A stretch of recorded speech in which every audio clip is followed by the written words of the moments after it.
Thank you for staying with us. Let's now take a look at some of your comments. Remember, this is where you can call in with your views, questions, and comments.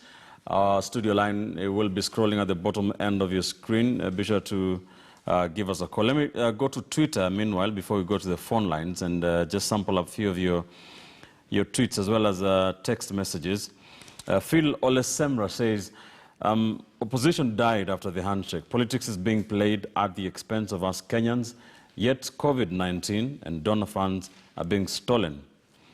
We have Jimmy Kyo. We have one here from David Kariuk. John Minor says, some years back, no, that's something different. We have one here from Don Sabo says, it's not right to pull kingship politics, but we find ourselves here always. The tribe's numbers have a say in one's politics. Musyoka needs to shuffle around too much. We have one here from Truth Master who tweets and says, while Ruto and Raila's teams are playing politics, Kalonzo is playing with politics. Eldoret Pandit says, there's one here from Saf. Saidu says, it's crystal clear the ODM party is defending corruption at the Ministry of Health and Kemri simply because it's, and KEMSA, I suppose he meant to say, simply because its interests are already met. ODM wants BBI fraud money for the referendum, which they seem to have already gotten from the billions lost. Keep your text and tweets coming. We shall continue to sample them here on the show before we go to the phone lines. Of course, you can keep this conversation ongoing on Twitter. The hashtag is Inside Politics. Let's go to the phone lines now and speak with Fred Ombati. Fred Ombati calling us from the county of Bungoma. Fred, good afternoon. Good afternoon, Ben. How are you doing? Thank you. I'm doing good. You're good? I'm doing good too. Thank you for calling in. Give us your thoughts on what we're discussing today. I'll start with the Kalonzo issue. Yes, sir. Go ahead. I personally categorize Kalonzo and Musali in the same bracket. How so? There are two individuals who have not really brought themselves up as national leaders who can really vie for the top seat, minus relying on some other big people. A good example will be like in 2013 and 2017, right. Definitely if Kalonzo could have gone alone, he could not even have reached 1 million votes. That one I'm sure. Mm-hmm. And so a person like Ruto and Raila Odinga, they are more self-made individuals, and they can take each other head-on, and the context to be more of like two bulls which are fighting. All right. And then in the issue of the Senate, I personally think this thing has been politicized too much to the extent that we are missing the exact point. Because the formula on itself is good. Mm-hmm. But the point has always been, how will we cover for the counties which are losing? And the only way to cover for the counties which are losing is for the share which is given to the counties to be increased. And that has not happened. So for now, they should stick with the second generation formula until the time when the national government will allocate more to the counties. So that when the formula is applied, the counties which are supposed to lose will only lose a small margin or lose nothing. All right. And the last part is the corruption. Corruption at KEMSA, reportedly. First of all, I'm very disappointed with my party, ODM. They should have never pronounced themselves on this issue in such a manner. Because there has always been allegation that ODM is a corrupt party and they just hide behind people and everything. And now it's coming as if it's clear now the ODM is a corrupt party. It seems they are supporting the bad things that are going on in the government. So I encourage my party leader, Raila Odinga, to remain the way he used to be. This handshake is really blinding my party leader, and he seems to be supporting bad things that we are not used to. Thank you, Ben. Thank you. Fred calling us from the county of Bungoma. Many thanks for calling in. Let's talk to Samson calling us from right here in Nairobi. Samson, good afternoon. Mzuri sana. Tuongeleshe, unafikiri vipi kuhusu mambo ya KEMSA na ufisadi? Lile mimi ningeongea, Samson MADUDU kutoka Embakasi, lile ningeongea kuhusu pande wa KEMSA. Naona ni kama serikali kuna sio hata ni mtai kwa peke yake, kuna serikali ndani yake, kuna viongozi fulani wanapigana nyuma. Lakini wanajua kile kinaendelea kuhusu KEMSA. Na ndio unaona hata waziri wakati anapoongea anaongea akiwa na nguvu, akijua kuna viongozi fulani nyuma wenye ushauri. Kwa mfano kadia kuhusu jana secretary wa ODM anaongea, amemaanisha kuna kitu kinaendelea ile wanajua. Anasema wote akazungumzia kuhusu corruption, na ukiangalia corruption watu wote wameelewa pesa imepotea, lakini hao wanasema ni kama wana defend. Kwa hivyo hiyo inamaanisha kuna corruption inaendelea, wanajua, lakini wanazuia, manaka hao ni viongozi wenye ushawishi kwa serikali. Okay. Na kuna jambo kuhusu siasa za Ukambani ndio ningependa kuzungumzia zaidi. Endelea. Siasa za Ukambani hakuna kiongozi mwingine atakuja kwa saa hii ashinde Kalonzo. Kalonzo ndio bado king wa Ukambani, hata ukiangalia vile kura huwa analeta. Hizo kura Kalonzo ikiwa anatakuta kama Ruto na Mudavadi wanatakutisha serikali, isipokuwa Ruto angekubali tu arudi nyuma kidogo, awaitie hao wawili nafasi. Na hawa magavana wa Makueni na Machakos, Alfred Mutua na Kivutha Kibwana, hawana uwezo kutisha Kalonzo, hawana uwezo. Ukiangalia hawana uwezo. Kalonzo amepanda mizizi kusema kweli. Asante sana. Asante sana. Na mambo ya Senate yanaendelea? Senate naona Senate wako sawa, isipokuwa kuna viongozi fulani kadhaa katika kaunti yetu ambayo wanaamini kwamba hizi pesa zikienda itawasaidia wananchi. Wanajua kwamba kuna kaunti fulani ambazo wamepewa pesa mingi na kuna kaunti zingine zimeimwa pesa, na hizi kaunti zimeimwa pesa hawajafafanua ni kwa nini wanawapea pesa kidogo na wanapatia kaunti zingine pesa mingi. Sasa siasa ikiingia ndani, wanaona hizo kaunti zimepatiwa pesa mingi ndio hizo kaunti za serikali inataka kutumia kwa kura 2022. Asante sana. Samson MADUDU calling us from Embakasi here in the county of Nairobi. We also have somebody, Martin calling us from the county of Lamu. Martin, how are you? I'm fine, Bwana Ben. How are you? Fine, thank you. Thank you for calling in. I'm calling from Malindi, not Lamu. Oh, Malindi. Yes. My apologies. Yes. Baria Malindi. Yes, mine is to contribute to the issue you are discussing. Yes, go ahead. Yes, I want to support what is going on. Yes, we can hear you. Yes, I'm supporting the idea of the revenue allocation. Yes. To the counties. My opinion is that they should just allow it to go on the way it is for now, and the Senate should not appear to be sabotaging what the President and the Right Honorable Raila Amolo Odinga has been supporting. Yes. Because now it appears like there are people with their own hidden agenda. The reason why they are forcing their way, they don't want the allocation the way it is. They are trying to push their way. Okay.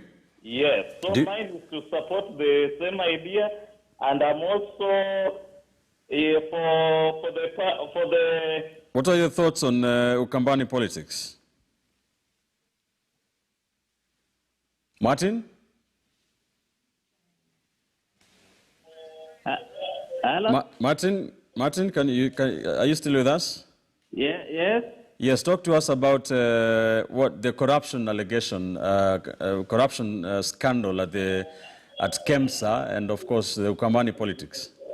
Yes, ningetaka tu kusema juu ya corruption first, ama wacha nianze na Ukambani. Kuhusu Ukambani. Hello? Naam, tunakusikia. Yeah, kuhusu siasa ya Ukambani, mimi naona Kalonzo bado ni kingpin tu ya Ukambani. Okay. Hakuna hata hawa wale wengine wakinakifutwa Kibwana hiyo wanajaribu, lakini Kalonzo bado hapo. We are speaking now to Simon. Yes. There's been a technical mix up there. We are speaking to Simon. Yes, CHESIRON from Eldoret. Endelea Simon. Yes, nakusikia sana. Endelea sasa. Yeah, nasema siasa ya Ukambani. Mimi naona Kalonzo Pato ni kingpin. Okay. Hakuna mwenye anaweza shinda Kalonzo. Na kuhusu hii Kwa nini tupe sababu. Kwa nini unaona hivyo? Kalonzo has more experience than Bwana. And Kalonzo has been in politics for some years. And Kalonzo also has in politics. He knows how to politicize. Kwa vile yeye amekuwa kwa siasa kwa muda mrefu kuliko Kifuta Kibwana. Okay. Kuhusu maneno ya KEMSA? KEMSA, mimi naona KEMSA hapo kuna maneno ndani yake.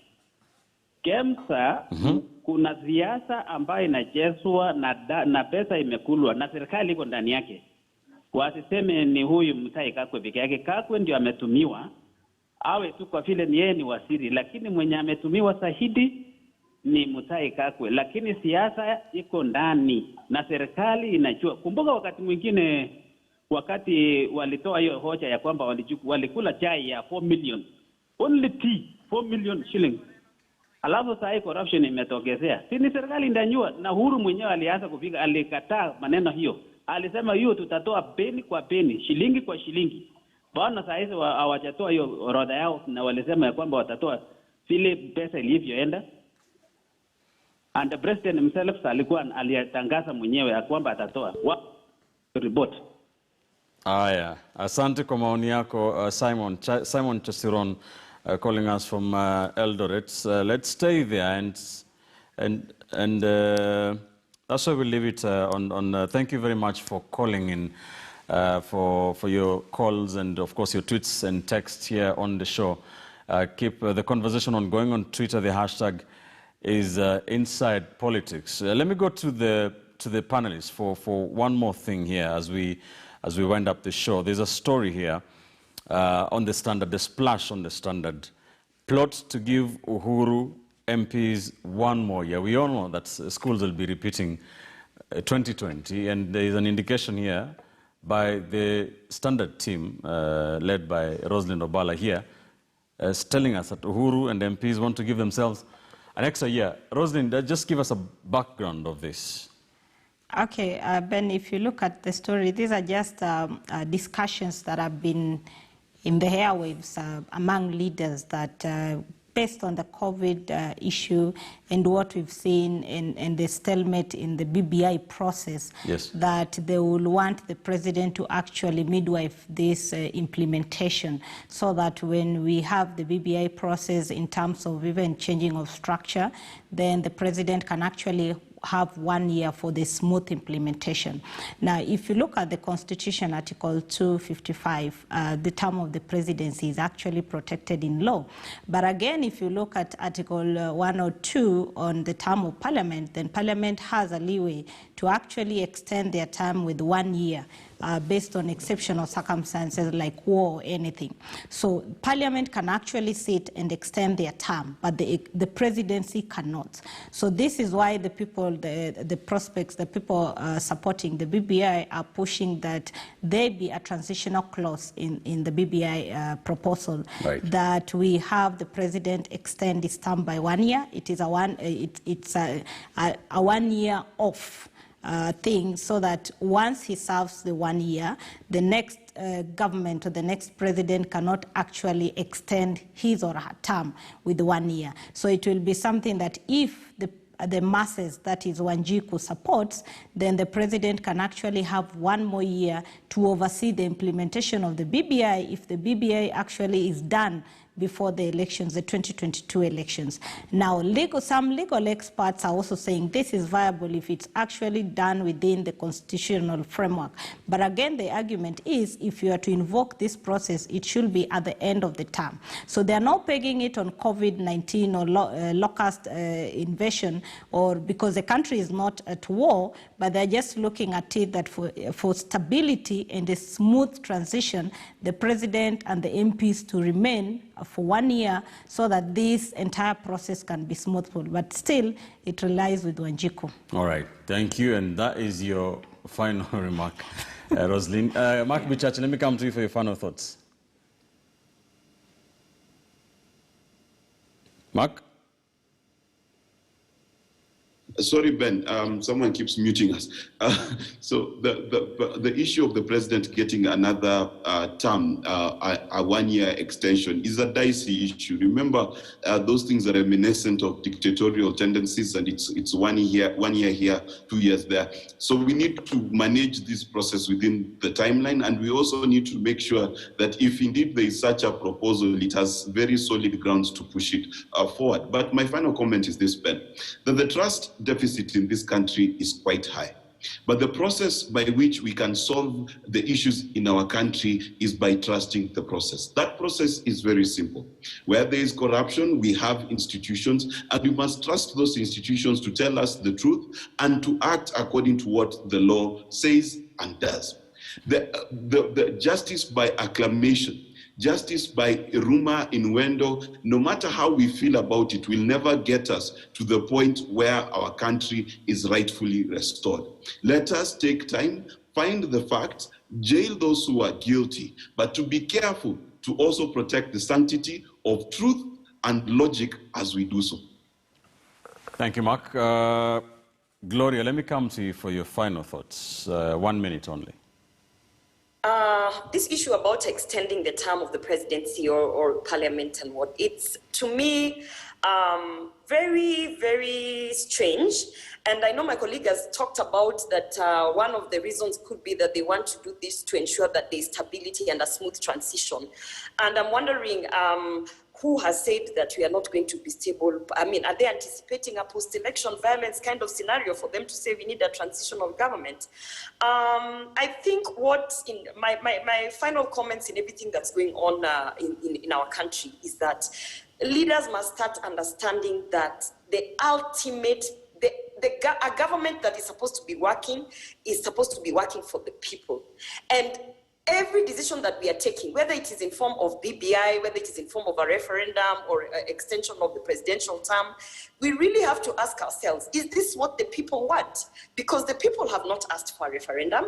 The people have not asked President Kenyatta to extend his term. The people have not asked any parliamentary leaders to say that, you know what, we need you for another 1 year. The people have actually not asked for the COVID-19 funds to be treated as if it's such a small thing. At the end of the day, it is about the people. And right now, what our leaders must focus on is what do the people want? What are the people suffering from? And what do the people want? So let us focus all these kind of activities, whether political or otherwise, against what the people want. Thank you. Kipchumba Karori, I have the last word today. Ben, I think let us cut the chase. There are two things about this 1 year extension. One, it is an announcement of the death of this BBI handshake referendum thing. The thing has collapsed, the cookie has crumbled.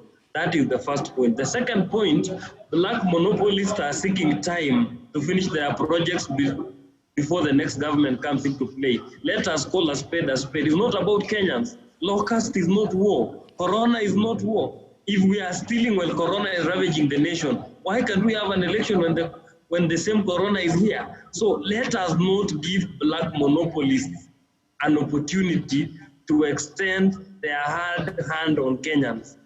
And let us just go the constitutional way. When Uhuru Kenyatta's term is over, let us tell him, thank you for leading the country for 10 years, another man comes in.